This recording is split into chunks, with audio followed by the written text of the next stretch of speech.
Hey guys, Creator Mom. So I'm reading this book and I'm just getting like more fascinating ideas, and she's talking about like how the calorie recommendation is is low, and that it's basically pretty much at the level of the Minnesota starvation experiment.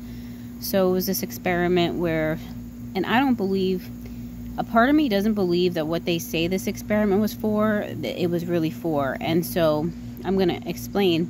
So she says this experiment was so that they can learn how to rehabilitate men coming out of World War II or something.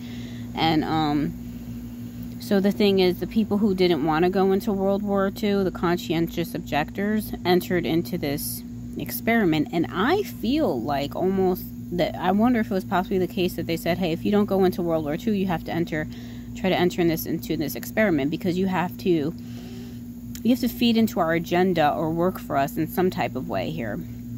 Anyways, I don't know if that's the case, but that's what I might imagine. So, because I feel like on a governmental level, there's what they tell you, and then there's the real agenda. There's the real objective. That's how I feel like it works.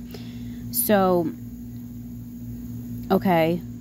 So really, what if they really wanted to find out how much people can live on without dying? They told them that this experiment was to see how to restore people who were starving. But part of me wonders if they did this experiment to see how much we can live on without dying, or without really going like mentally insane or something. How much can we live on without having the poor mental side effects? Because she says they end up basically using those calorie amounts that they were feeding the men to when they cut their calories in half. So these men were being fed for 6 months, or no, 3 months, or 5,000 calories. They were eating 5,000 calories. And then they cut that in half to 2,500 calories. And they started seeing negative effects after a while, like them becoming obsessed with food and hunger. I mean, like, they were hungry. And they gave the guys gum and caffeine to fill up on, you know what I'm saying, between meals, and they started cheating. And anyways, they had like negative effects from this calorie restriction. So yeah, I feel like, okay, maybe they discovered, hey, we can tell people that this is the calorie amount. They won't die. These people won't die. Yeah, they might have some mental effects, but they definitely won't die. So basically, on a governmental or big corporation level, what's the calorie amount that we should tell people that they should be eating? Hey, we'll hide these numbers behind a supposed obesity epidemic, right? Caroline also explains that in her research, she found out the obesity epidemic was really just them playing with numbers, like usual on the governmental statistical level. Every epidemic is basically them doing a play on numbers on what they decide. So there's an obesity epidemic based on them making a slight change in numbers. So all of a sudden they decide we're all obese. And then they say, oh, here, this is the recommended calories that people can be eating in a day. But really, on a level, it's just maybe there's a fear of us truly running out of food. Like, we have to tell people that this is the calorie amount. We're going to shoot low and tell them this is what they should be eating, so that we potentially don't run out of food. So basically, on a governmental or big corporation level, maybe we are rationing. We are doing the rationing, because she said that, but they labeled it as portion control. Okay, so this is the calories you should be eating. This is your diet, or this is like your induced biological starvation. I don't know, whatever. This is your diet recommendation, and this is your portion control, or this is your rationing. Because she talks about how we used to have to ration, right? When the rationing or portion control takes place, when we're afraid we're going to run out of food, or we know that we don't have enough food. We're going into a famine, or there might be a famine. So I feel like, because the government, I feel like, likes, and the medical system and all that shit, the medical industrial complex, I feel like they like to do things preemptively, right? Hey, let's give all these vaccinations, right, just in case you get these diseases or whatever. But that's another topic. Let's not even get into that. That's what they tell the people, right? To do this preemptively. But without telling us, they could be saying, well, let's put out this preemptive just in case, because we live in a just in case society for sure, based on everything, even our school system. Let's shove all this information down kids' throats just in case, right? Just in case they might need it. But yeah, let's tell them to eat this many amount of calories just in case we do end up in some type of famine. So essentially we are being told to ration, but we don't realize it. We don't realize, because we need to ration out the meats and the foods, and I don't know. Maybe that's why there's a lot of processed foods too, you know what I'm saying, to try to ration out.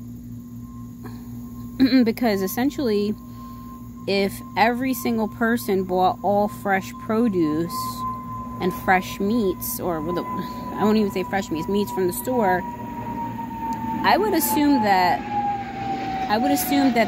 everything would have to go way faster. Because if we ran out of meats, if every single person went on whole foods diet or whatever, just decided we're just going to eat meat,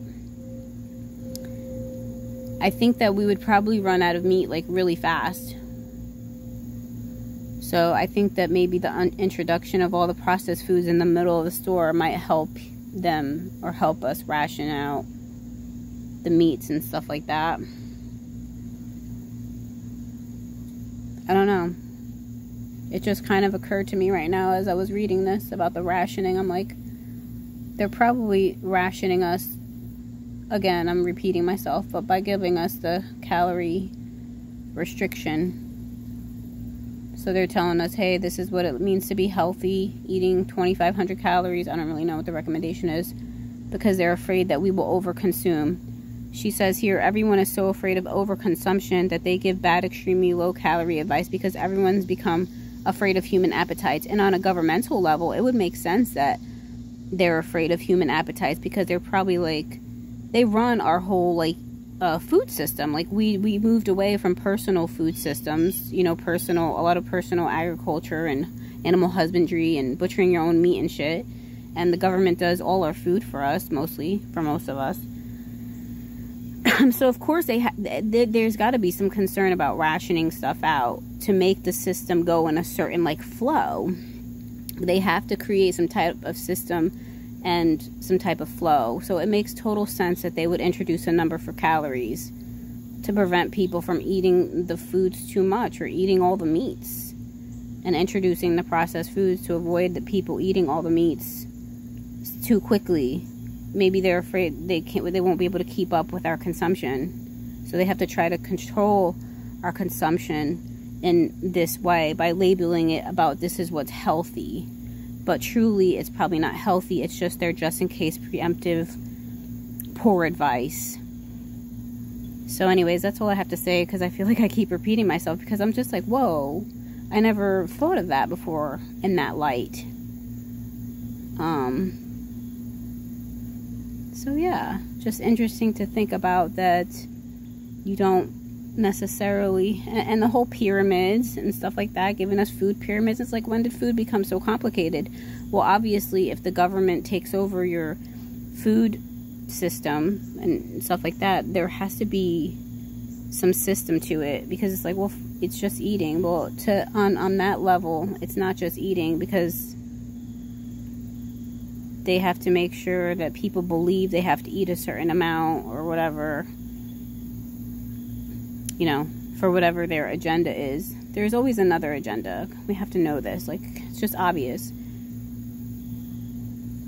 It's just obvious that things are never exactly what they tell you. So, you know, we have to pay attention, I guess, to that stuff. And that's not paranoia. That's just thinking for yourself and wondering and being curious. All right, everyone. Have a wonderful Sunday.